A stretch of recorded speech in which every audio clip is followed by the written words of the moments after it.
Okay, hello everybody. So I have a presentation for you on China and the seas. There's a lot of geography to cover here. So as I always seem to be saying this, I'm going to be in a rush. So let's begin here. Before I show you China's seas, its neighboring seas, I want to show you this useful map to give you some understanding of the value of these seas from China's perspective. The seas are not just neighboring seas and therefore have a proximate security value to China. They are China's main access to global trade, maritime trade at least. It also has invested, as you know, in Belt and Road, which gives overland railway and road access to other ports beyond its near seas, but primarily most of its trade is via those near seas into the oceans to Europe and Africa. And as you've probably seen in other reporting, China has also is using those same maritime routes for naval purposes to support client states effectively in South Asia, so principally Pakistan in South Asia, then in the Middle East, East Africa, and then ultimately even Europe. So those near seas, remember the global context, or let's say the global value of these near seas. There's a global value to these near seas, the same as, for instance, Europe does most of its trade through the Mediterranean. So the Mediterranean Sea isn't just a proximate security problem, it's a global trade access route. So remember that before we look at the seas. Now, this also helps to explain why China is investing heavily in its navy. It's always had a large army, but in terms of its military expenditure, its greater investment, so its proportional investment relative to personnel, it is many times greater in its navy, and that's accelerated in recent years. So this is a really useful statistic. From 2014 to 2020, years inclusive, China launched more warships than Britain, Spain, Germany, India, and Taiwan combined. And then it's on track to have a 400 ship maritime policing fleet that's outside of the Navy. Those are ships that could be mobilized in times of war as if they're naval ships, but they're used to police fisheries, to serve client states, to do anti-piracy operations, that sort of thing.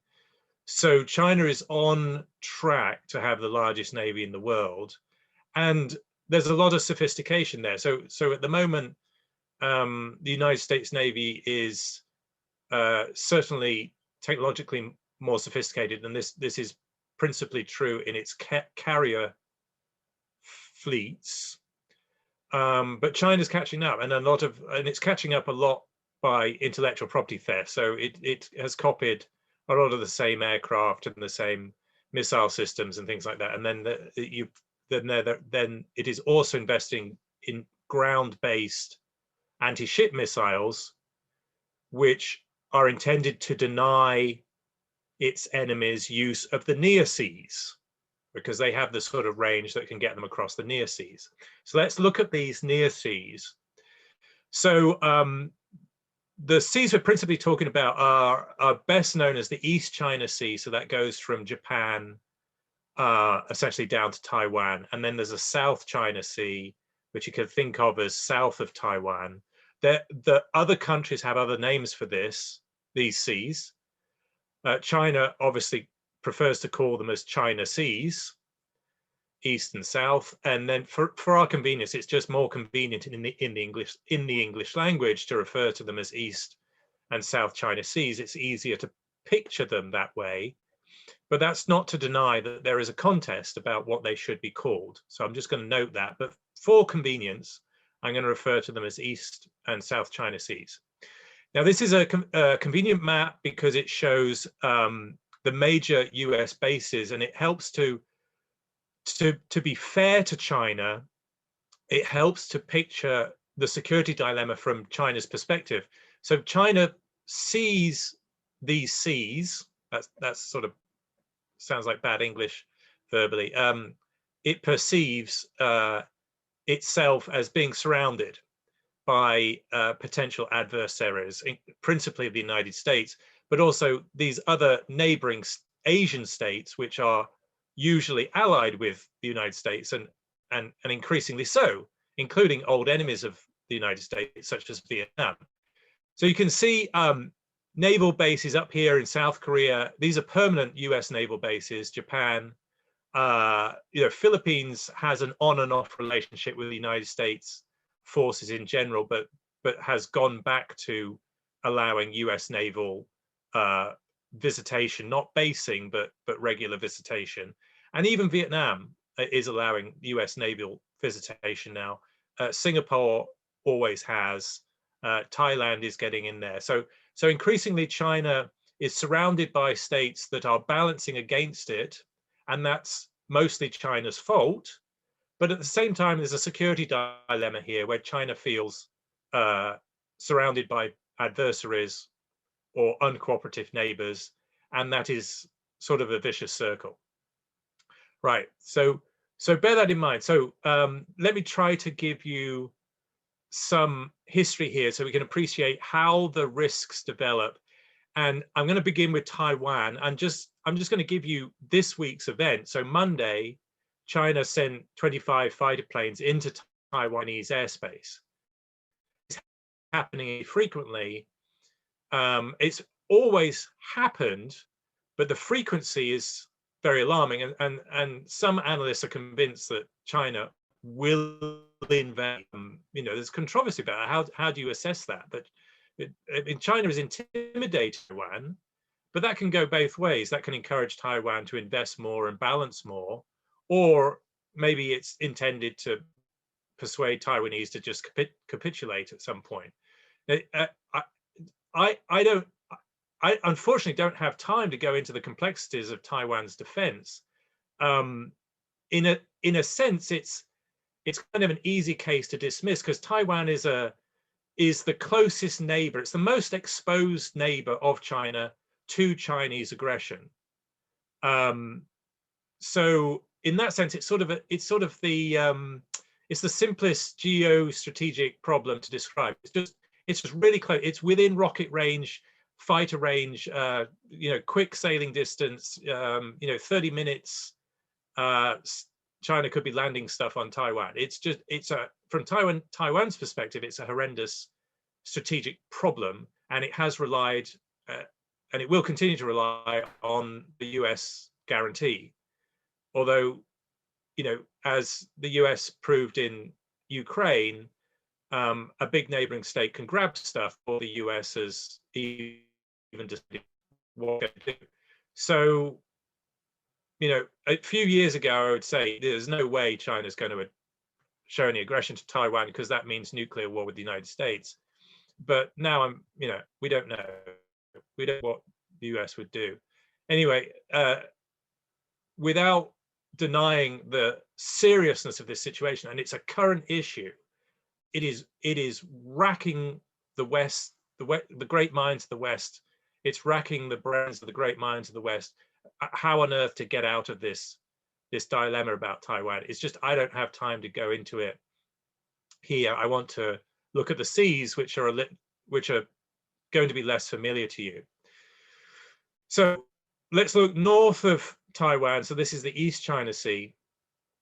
Now this has a longer history of contestation between China and principally Japan, but now the Western states, that's European and the United States, are involved in policing these seas. So there is a contest about sovereignty here, and it goes back to 1969, which announced an air defense identification zone, which is that blue area. This is not sovereign under maritime law. Japan is essentially saying, if you want to fly into this area, you're going to have to identify yourself to our aviation authorities, or we could treat your entry as a hostile act. Now, that worked fine from 1969 because China wasn't in a position to challenge that militarily. However, 2013, China announced its own equivalent, which is that red area, and they overlap. And China started sending stuff into that area. Japan patrolled that area. The US went into that area. And it's not just an airspace issue. This is also a maritime issue. So the air defense zone is a declaration, is essentially a declaration about your passage on the seas too. Because if you're going to patrol the airspace, you're going to patrol the seas underneath too, to guarantee either. You need one of those spaces to guarantee the other. The airspace to guarantee the seas. You need one to guarantee the other.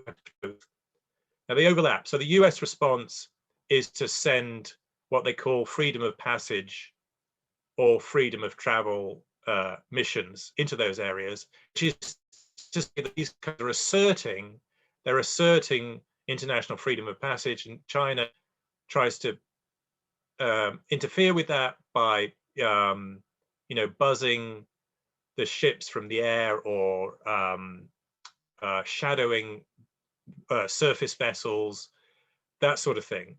Now, this has been going on a long time, so in the sense you could think of this as stable, but all you need is an accidental collision and it becomes very unstable. And there's a possibility that one regime or the other decides to escalate its assertions about its rights in these zones. And as you've seen in Taiwan, China is asserting more of its sovereignty over Taiwan, and there's more and more chance of collision, an accidental collision, even before you start talking about a deliberate choice of war. So, so these freedom of passage missions started almost straight away when China announced its red zone there, and the US is involved in this. Britain's war vessels into that area. A lot of countries are asserting passage there. In that sense, this is an easy case to move on from, because that's the status quo. It's not a risk-free status quo. Bear that in mind. So I don't want to trivialize the risks by moving on, but East China Sea, because it's mostly a confrontation between Japan and its allies and China, and there aren't that many other neighbors that care to get involved in East China Sea because they're so involved with the South China Sea. East China Sea is easier for me to move on from before we get to South China Sea, which is really complicated because there's so many neighbors here. I'm just going to note these islands, which are known as in Japanese and Diaoyu in Chinese. And these islands, right, even the names are contested. Sovereignty is contested. Both sides, Japan and China, claim ownership. Look at the picture, they're tiny rocks. Why does anybody care? Because they're supposed to be mineral and fossil fuel reserves in the vicinity. So if you are sovereign on those islands, you could claim under maritime rights of the sea, you could claim sovereignty on those reserves. So that's why you have these sorts of confrontations where China instigates personnel to plant flags on those rocks, and Japan closes down those vessels, right? So again, there's a chance for an accidental act of war here, even if there's not some deliberate escalation. All right, like I said, I don't want to trivialize the risks in East China Sea, but I have to get to South China Sea, which is more complex because of the many, many neighbors on the South China Sea. This picture is trying to give you an introduction to the crowded neighborhood here. You got China at the top. Taiwan is in the top right corner. So we're now south of Taiwan. There's the Philippines, Malaysia, Indonesia, Vietnam. Those are the principal states that have claims in the South China Sea, and these colored lines are trying to show you the contestation. Each state has a competing claim. Every one of those states has an unsettled claim in South China Sea. Now, the biggest zone, look at the red line, that's China's claim. It goes all the way south to almost Singapore. And China claims historical rights that are mostly based on settled passage and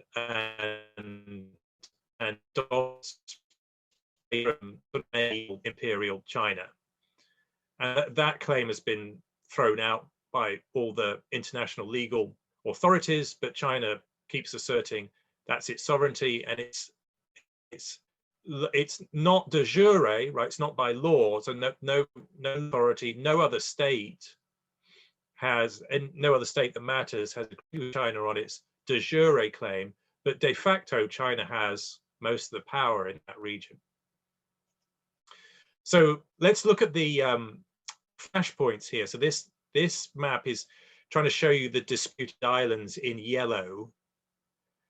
And then you can see the dashed blue lines are showing the different neighboring respective legal entitlements on the international law of maritime territorial claims calculated from the land coastline, and then as compromised to the maritime claims from a neighbor's land coastline, right? So this is what this map is showing you, what the law actually says are sovereign seas. So that bit in the middle between the Paracel, Scarborough Shoal and Spratlys, that's genuinely international waters, as in that's not sovereign. Everything else is sovereign according to international law. But if I go back one, you know, look how different the claims are versus the one authority here, which is international law. Now, what China does, it practices de facto control. So let's look at the Paracel. So in the early years, the main confrontation was China-Vietnam, and this has been deadly on occasion. It goes all the way back to the 1970s. So China and Vietnam fought a war at this time, a land war. And part of that land war was China went and seized the Paracels Islands, which are partly within its international legal maritime economic zone, but it took the lot. So that was, you know, it was a fighting war, and, you know, sometimes seizing what you want during a war becomes certainly de facto and then de jure sovereign territory. So China has the Paracels. Then it took the fight to the Spratlys. Vietnam has claims in the Spratlys, although it's abandoned most of those claims since then. There was another hot fight, 1988, and a load more sailors died. The Spratlys are mostly an issue for Philippines, but Vietnam, Malaysia, they also have interest there. And by the way, there are also claims of maritime reserves, mineral reserves and fossil fuel reserves in those areas. So it's not just about rocks, there's real economic value here. Now I'm going to share this little anecdote essentially to show you how early the US was getting involved in a covert way. So back in 2008, the CIA ran some paramilitary officers down to the South China Sea to plant some signals intelligence intercept technology to monitor the Chinese Navy in the South China Sea. And there we know from a revelation last year, 2020, the fishing boat that they were using as cover, it was sunk in a tropical storm and they all died. So that's why we know about this event. It's just the significance of this event for this story is just it shows how early the US was getting involved in trying to just gather intelligence on what China was doing. At that time, by the way, there were allegations that Chinese naval vessels were involved in piracy, maritime piracy, as in they were, stealing stuff from private vessels, holding hostages and that sort of thing, enriching themselves locally. The concern now is more of a more organized military grab rather than interference with maritime trade. This is now more of a sovereignty issue. It's interfering with neighboring sovereignty and free passage of the South China Sea. So as I said, Philippines is the state that has the most interest in the Spratlys. In 2012, they had the Chinese Navy and the Filipino Navy had a lengthy standoff in the Scarborough Shoal, which is to the north of the Spratlys. And then later in 2012, China essentially responded with a de jure to this, formally created a city, meaning a district. So this is a way of creating a new district of mainland China, with its HQ in the Paracels. China already de facto owns the Paracels. It established this city district with administrative powers over a wider area into what the Philippines considers its exclusive economic zone. Then later in 2012, Vietnam claimed another hot incident. The Chinese Navy sabotaged Vietnamese exploration vessels. Why were they exploring? This was near the Spratlys. Why were they there? They were looking for those minerals, fossil fuel reserves, towards Vietnam's own claims in the Spratlys. So a hot conflict there. Allegation was that China was trying to sink these exploration vessels. Now in January 2013, so just a couple of months later, 2 or 3 months later, the Philippines government lodged a legal petition with the UN tribunal to rule that China did not have the de jure claims, any legal claims in the zones that Philippines asserts as its exclusive economic zone. And later that will actually be ruled in the Philippines' favor. So that's confirmed that China doesn't have the legal claim it claims. However, China still has the de facto control. So May 2014, China sent a drilling rig near the Paracel Islands, but not within its own internationally agreed maritime zone, into the international zone in the middle there, the middle between the Paracel, Scarborough is. Vietnamese ships tried to interfere. There were multiple collisions between these vessels. That's the sort of thing that can lead to some shooting. It didn't in this case, but it indicated risks again. Now, 2015, this was a famous image that was released in 2015 showing China's new tactic of dredging and dumping material that it's dredged from the ocean bottom, the sea bottom, and dumping that to form new reefs and to expand these tiny islands so that then China has the space to build airstrips and naval bases. And this is happening at Fiery Cross Reef in the Spratlys, which is way within the zone that the Philippines claims as an exclusive zone.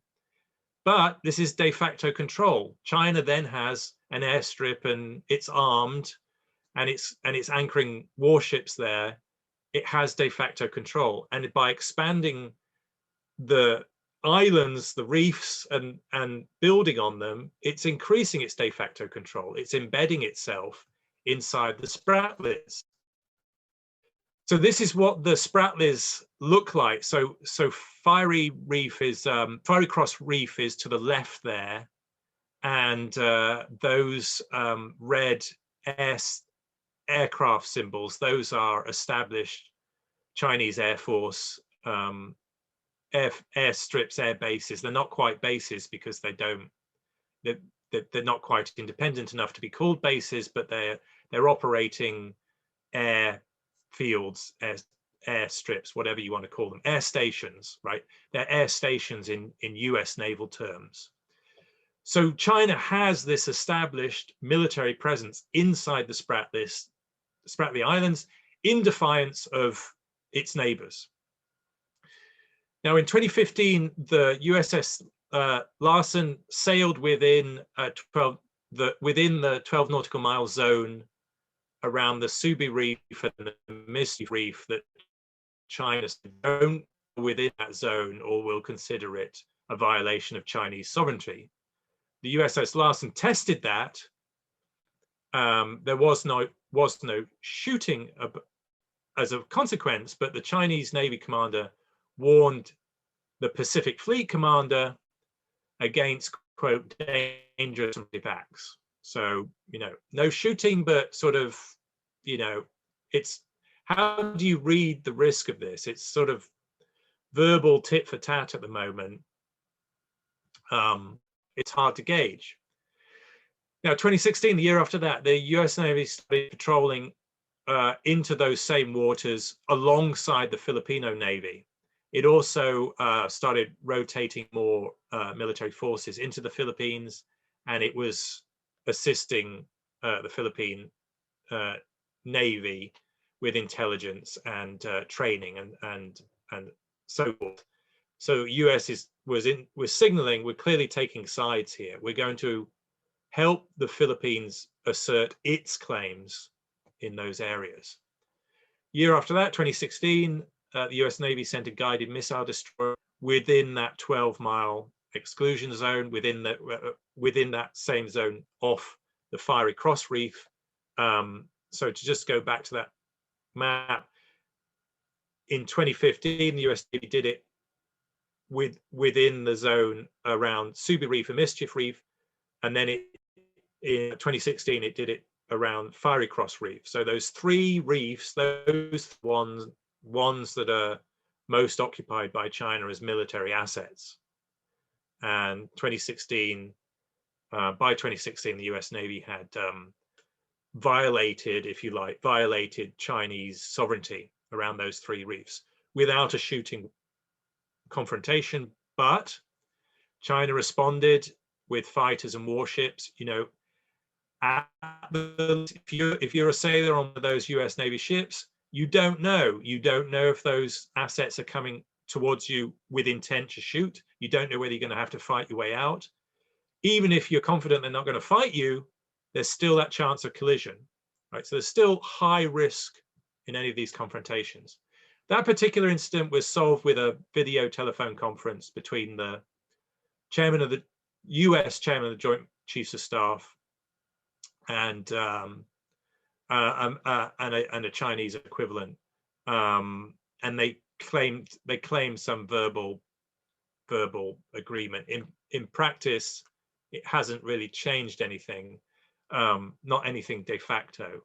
Now, just to go back, I should say, it is true that US and Chinese counterparts in that region, at least on the military side, they can have really good relations. Like, they visit each other in respective countries. They have robust conversations, but they can have really strong interpersonal relations, and that should give us some confidence, because it's true historically that interpersonal relations are very useful in resolving interstate tensions. It reduces the chances of misunderstandings, and it helps the two sides start talking quicker. They've got established channels of communication. So these, the fact that the two sides can have VTCs and even visit each other in their respective offices, it's a good sign. Right. Now, we haven't mentioned Indonesia yet, but 2016, there was a shooting confrontation, in the sense that an Indonesian corvette shot across the bows of 12 Chinese fishing vessels which were inside the economic zone that Indonesia claims. This was around the Natuna Islands, and they detained one of those boats. So it's that area. Natuna Islands is right on the edge of that big banana-shaped zone that China claims, all the way down to Malaysia, Indonesia waters. So those fishing vessels, they're not acting without Chinese government permission. They know what they're doing. It was a test, and Indonesia intervened, said no. That was 2016. Right, so 2016 also is a big year for law. So if you remember, back in 2012, the Philippines filed this claim against China's legal claims in the South China Sea.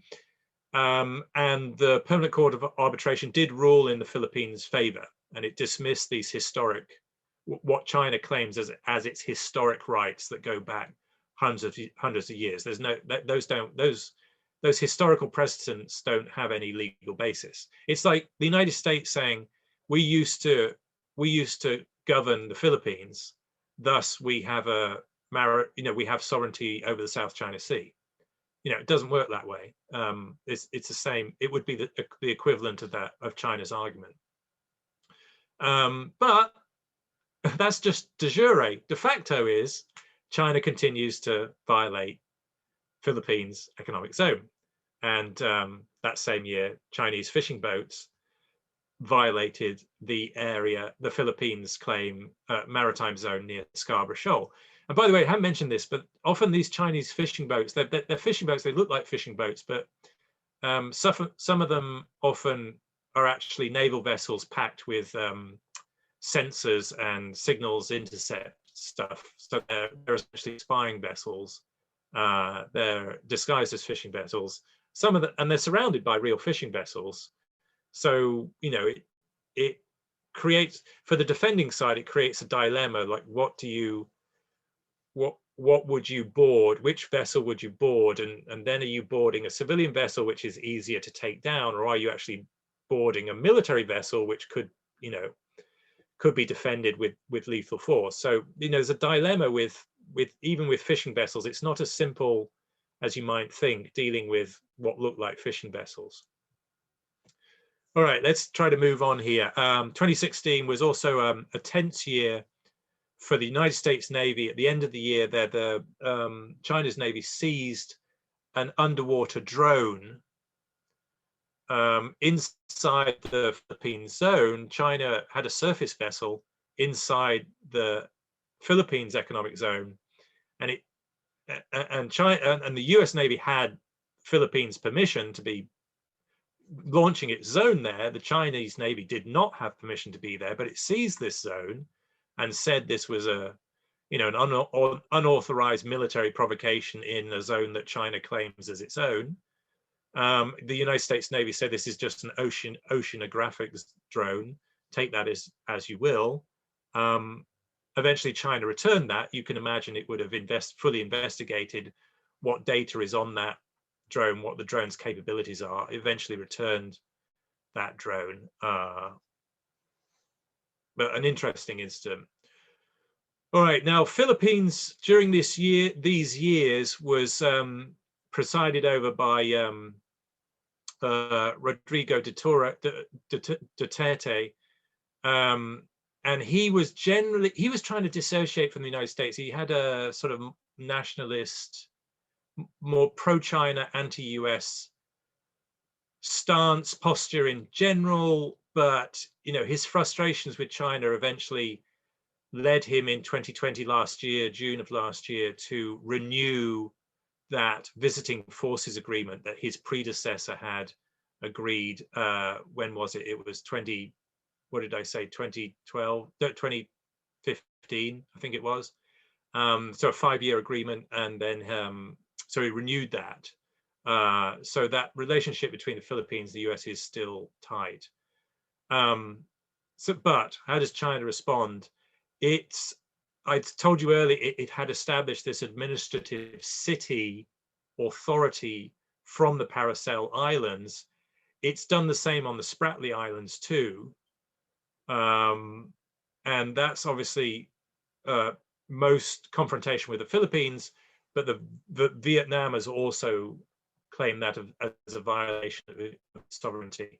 So 2020, you can, this is only last year, you can consider 2020 as a sort of escalatory year, even before we count in the more frequent confrontations with Taiwan. So that those really accelerated in 2020, and by the way, confrontations with Australia too, and they, you know, that they're accelerating in 2021 this year. Okay. Let's see how I did for that. Oh, not bad, right? Again, 6 minutes over. That's not bad, is it? So let me finish there and take your questions. If you want to return to any slide, I can reshare anything. But in the interest of time, let's take questions. I think it's Daniel and then Mitchell in order. Yeah. So I actually watched a YouTube channel called like China Uncensored, and they actually talked about the fishing boats and how they come in fleets, and because they're not technically like military craft, like military ships, the U.S. Is limited in its response, but it has by sending U.S. Coast Guard people way like far off from the U.S. and you find them in like the South China Sea. Is that true? Like, has the U.S. been sending the U.S. Coast Guard thousands of miles away from the coast of the U.S.? Yeah, it can do that. I mean, the Coast Guard operates in international waters off the continental United States anyway. So it routinely operates in international waters in defense of homeland security. So its vessels are easily programmed to operate in international waters. Technically, that's not a big deal. They are operating principally in support of the Philippines Navy, because the Philippines has this horrendously long coastline. It's got all these tiny islands, and they're all interlocked. And the Philippines cannot control its own coastline, which is why you have so many terrorists and pirates and smugglers operating with impunity in some of these islands, because the Philippines just doesn't have the resources to control all this stuff. So the United States Navy and the United States Coast Guard are essentially offering extra pairs of hands to help the Philippines to patrol the South China Sea border, that side of the Philippines, facing China principally. And it helps the United States to share the burden with the Coast Guard beyond the United States Navy. Coast Guard is technically a civilian service subject to mobilization in war as a military service, but in peacetime it's a civilian service. In intercepting fishing boats, it doesn't have any less or any more authorities or capabilities than the US Navy does. It's just an extra pair of hands. And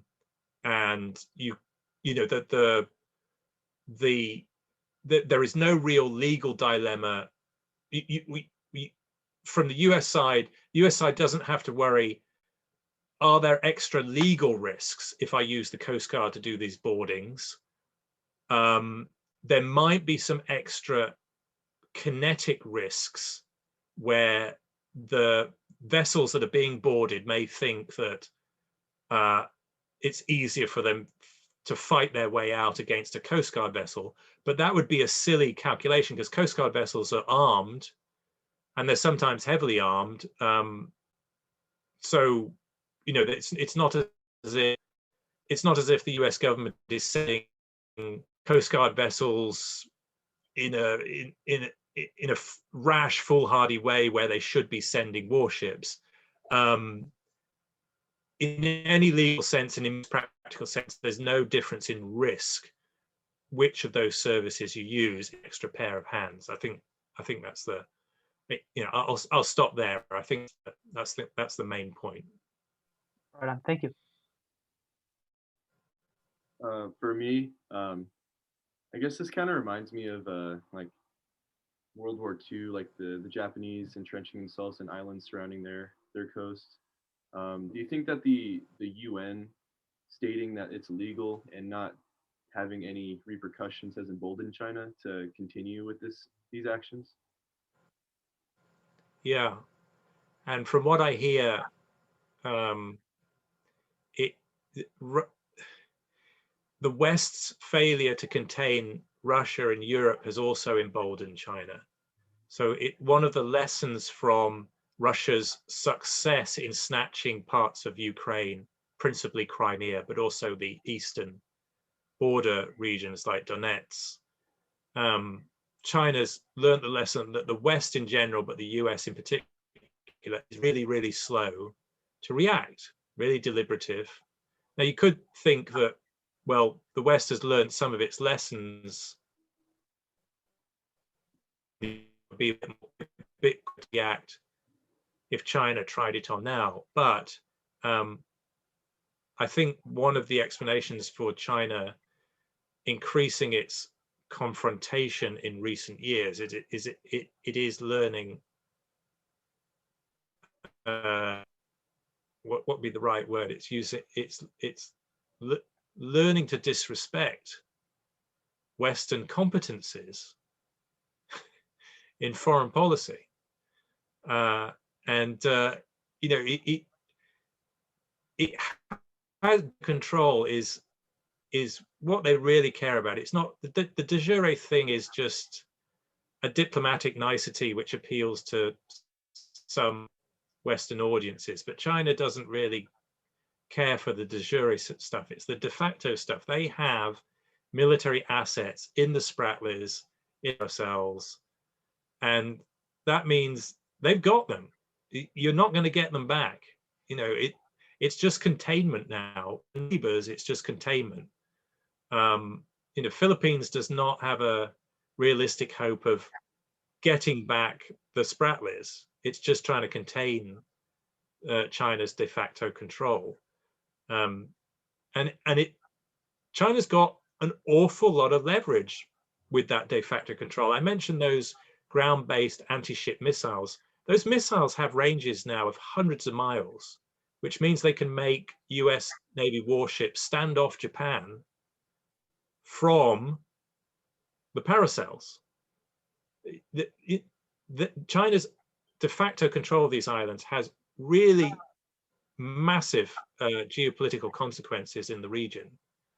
And I'm told that the US Navy is thinking up clever ways to counter these risks, but it's still difficult to imagine how these counters could add up to be solutions. They're not really solutions. I just imagine the West is realistically all it can do is just contain the situation. It's it's going to stop.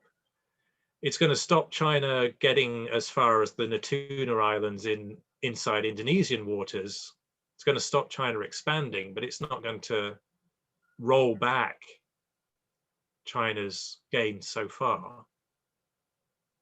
And I think a second part to that question is, do you think that the freedom of navigation exercises actually work? Because I read this statement from a Chinese general saying that all they have to do is sink an aircraft carrier and America will back out of the Pacific because we're so casualty averse nowadays. Like I want to I think that last part. So I think there's two parts to your question, right? So I mean, the second part is that would be a miscalculation. I think that sounds like Japan's miscalculation in 1941. That if Japan thought if we give the US a bloody nose in Hawaii, the US will think twice before going after us. Well, the opposite happened. You gave the US a bloody nose. A lot of Americans died. US sovereignty was violated. And as one Japanese admiral put it, you awakened a sleeping giant, and that sleeping giant was going to come and crush you. So if China sinks an American carrier, that's a hot war. I can't see the US backing down from that. That's an escalation. So I think that latter part, that would be a miscalculation on China's part. However, it is true that the US government has to tread much more carefully in these seas, including its freedom of passage, freedom of navigation missions. It has to tread carefully because China is getting stronger and stronger. So the US Navy used to operate with impunity in the East China and South China Seas. It can't do that anymore because these land-based missiles and airborne threats. Now, the first part of your question was about do these missions work? These freedom of navigation missions work? Yeah, they certainly contain China. They certainly contain China. If other states weren't operating in those seas, China would have the freedom to do whatever it wants. So be doing more drilling, more espionage off Japan and Philippines, Vietnam. It could do more of what it wants. Having said that, China is operating so many surface vessels, and these vessels are operating so close to China's mainland, and the seas are actually vast. They're big seas. They don't count as oceans, but they're big seas. You're sort of on the western side, the Quad side, right? Japan, Australia, India, US. You've got a lot of blind space, right? You know that you're doing some good. You are containing China, but when you're containing China here, there's a lot of blind space. It's most of those seas are blind. You're blind to most of those seas at any time. So you just don't have the resources to do it, which is one of the reasons, by the way, US administrations, including Trump's and now Biden's, their main foreign policy objective is just to get allies to step up and have more allies doing more of these freedom of navigation patrols to get more eyes on those seas, because the US just doesn't have the resources to do it. And by the way, one of the big inputs, one big input coming in this year is a British carrier group. The British have not sent a carrier group into the Indian Ocean or the Pacific Ocean for decades. And they've got a new carrier group, the Queen Elizabeth class. They're going to send it into those waters specifically to do freedom of navigation missions. And that's a big help to the regional alliance. But still, the US wants more countries doing that. Countries like India, which has the capacity to do that, for instance. Thank you. You're welcome.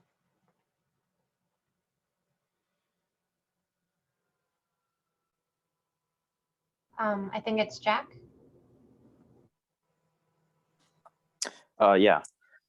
Forgive me for straying back into the missile conversation, because I know we've gotten a lot of that recently. But the idea of the anti-ship missile, I've heard this a lot, and it's got this weird parallel for me where I've read it a lot, and I've heard it from what I can only describe as Chinese nationalists on the internet, which I know is the most reliable source. But they just love talking about their anti-ship missiles. It's almost like the Soviets with their early ATGMs, like the Konkurs and the Sagers and that sort of thing, where they just love to talk about how their land-based anti-ship missiles can decimate a carrier group from 200 kilometers out or 2,000 kilometers out even. I'm personally not very familiar with them, like as a system. Do you have any insight on like their actual effectiveness, or generally what the US believes is their actual effectiveness?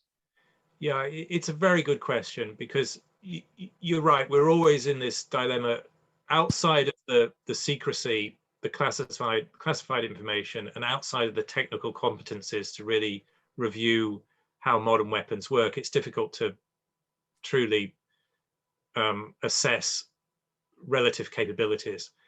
But all I can say is that the people I talk to in the US Navy and the Marine Corps are very concerned about these missiles. And there are some analysts like Dan Blumenthal, who's those early maps I showed you. I'm going to see if I get the book to show you. I have the book on my shelf here, which I'll try to show you. Right, so I think this is an excellent book. It's a very recent book, 2020. It's a short book. It's got a great analysis in it. He, for instance, he treats these missiles as gold from China's perspective, as in you can't really counter them because they're on mobile launchers that hide in mountains, they can hide in tunnels. There's not, you can't really get them until they get out. Then they come out and then they launch something and then they hide again.